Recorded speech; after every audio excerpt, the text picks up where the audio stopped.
자, 그럼 다음 상담 만나보도록 할게요. 이번에는 전화로 이야기 나눕니다. 시청자님 안녕하세요. 여보세요? 네, 네, 안녕하세요. 반갑습니다. 네. 네, 자, 저희 종목 상담 도와드릴게요. 어떤 종목 궁금하신가요? 현대모비스 네, 매수가랑 비중 어떻게 되세요? 31만 원, 30%. 네. 31만 원이면 언제 매수를 하신 거예요, 시청자님? 굉장히 네, 오래되셨네요. 좀 됐습니다. 네. 그러네요. 알겠습니다. 어떤 점이 가장 궁금하세요?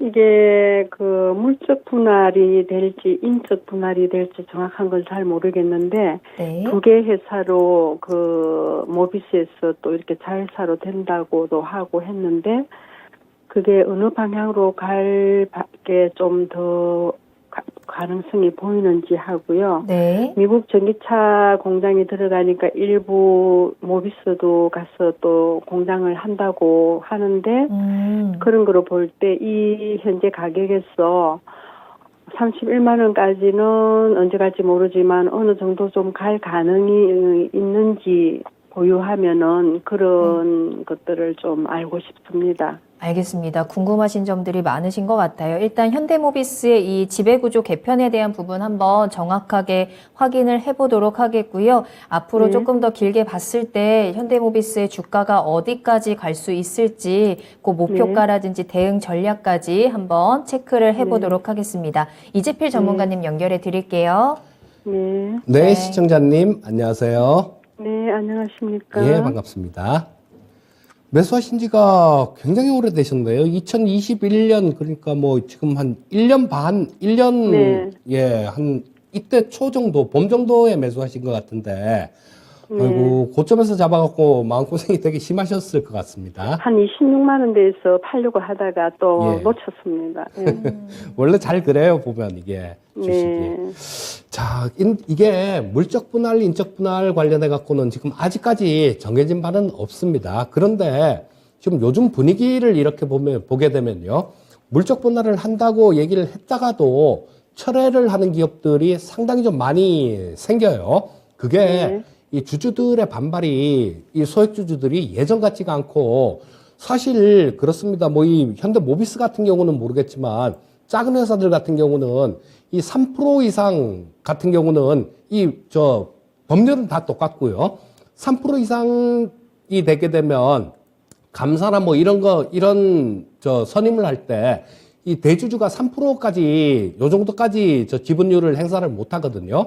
그래서 뭐 그런 것 때문에 소액주주들 힘이 상당히 좀 강해진 그런 측면이 있습니다. 그리고 지금 요즘 이 물적 분할 잘못하면 되게 많이 비난을 받고 그런 측면들이 있어요. 그래서 증권사들 쪽, 뭐 이런 쪽에서도 이렇게 좀 나오는 거 보면 지배구조 관련해 갖고 조금 부담은 완화가 되는 그런 상황이다라는 그런 보고서들이 좀 나오거든요. 그러니까 분할을 하더라도 일단 그렇게 주주한테 티가 나게 그렇게 좀 많이 손해가 가는 그런 부분들은 아닐 가능성이 높습니다. 그러니까 뭐 물적 분할 전에 우리가 생각하는 그런 물적 분할은 아닐 가능성이 높고요. 그러니까 뭐 일단 그런 부분들 같은 경우는 뭐 좀 괜찮을 것 같은 생각이 들고 지금 3분기 실적이 예상치보다 조금 못하다라는 뭐 그런 실망감이 좀 있었어요. 그런 실망감이 좀 있었는데 이게 전년 동기 비해 갖고는 또 늘었거든요. 늘었는데 시장에 좀 기대치가 워낙 좀 높았어요. 실적이 좋을 것이다라는 그런 기대치가 워낙 좀 높다 보니까 전년 동기보다 많이 늘었는데도 뭐 이런 부분들이 조금 안 좋게 그렇게 해석이 됐는데 자, 뭐 전년 동기가 지금 작년 3분기가 영업이익 기준 한 4,576억 정도가 나왔는데 올해는 5,760억 정도가 나왔거든요. 한 20% 이상 영업이익 기준 실적이 늘었는데도 조금 실망감이 있었어요. 자, 그러니까 뭐 그런 부분들 때문에 지금 주가도 조금 흐름이 조금 무거웠습니다. 그런데 이런 부분들은 전부 다 반영이 된 거고요. 그리고 지금 이 현대모비스 같은 경우는 맞습니다. 현대차를 따라서 미국으로 갈 거예요. 근데 미국 쪽에서 지금 뭐 당장은 뭐 어떤 결과가 나오진 않았는데요. 중간 선거 하기 전에 상원, 하원 전부 다 이 전기차 관련해 갖고 법안을 발의를 한 게 있거든요. 뭐냐 하면 그 IRA, 그러니까 인플레 감축 법안이죠.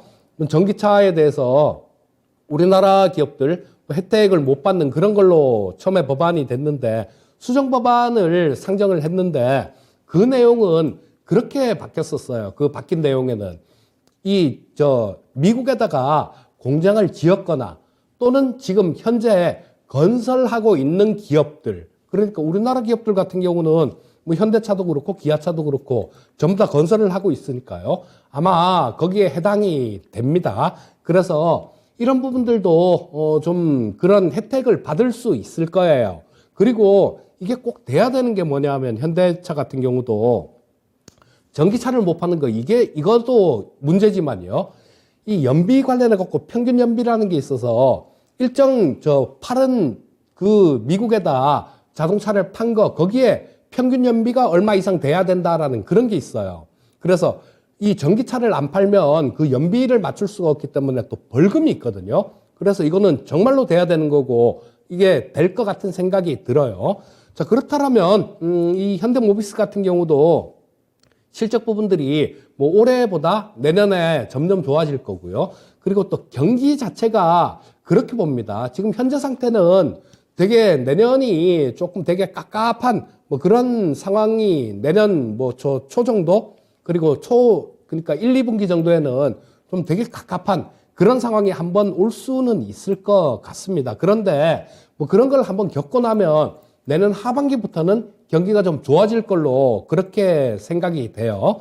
자, 그렇다면 뭐 지금 현재가 주가는 한 6개월 정도를 선반영하는 그런 부분들이 있으니까요. 자, 뭐 지금 주가는 내년도 한 5월 달 정도, 이 정도 주가를 반영하고 있는 거고, 올해가 지나가면 내년 하반기에 있을 뭐 그런 부분들을 아마 좀 반영을 하게 될 겁니다. 뭐 그러면 이 현대모비스 같은 경우도 좀 좋은 모습을 보일 수 있을 것 같아요.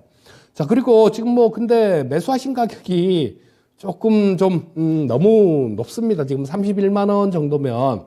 자, 지금 뭐 좀 이게 반등이 나오면 글쎄 한 25만 원 정도, 그 정도 수준 정도까지는 뭐 그렇게 크게 어려움 없이 좀 움직일 수 있을 것 같은데요.